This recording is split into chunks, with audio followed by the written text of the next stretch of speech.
Dans le sud de la France pour se reposer, Renaud panse ses plaies suite au décès de son ami Johnny Hallyday.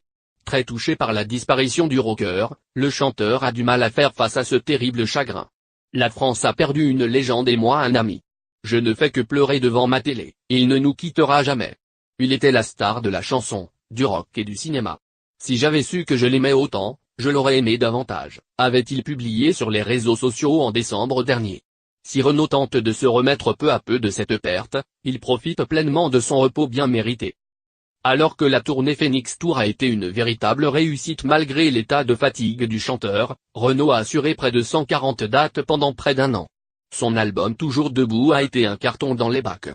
Mais cette réussite n'a tenu qu'à un fil pendant toute cette année sur les routes. Dans un entretien accordé à nos confrères de Midi Libre, le frère jumeau du chanteur s'est confié sur les coulisses du show. L'ambiance était très calme. Il faut dire qu'on avait interdit tout alcool. Tout le monde protégeait Renaud, l'entourait. Il fallait qu'il tienne. Renaud, dans les coulisses, c'est quelqu'un de renfermé. Ce n'est pas un homme très bavard, même s'il capte tout, expliquait David Séchant dans les colonnes du quotidien. Selon lui, chaque fois que le chanteur foulait la scène il gagnait instantanément 20 ans. Un comeback réussi donc pour celui qui a longtemps souffert d'alcoolisme.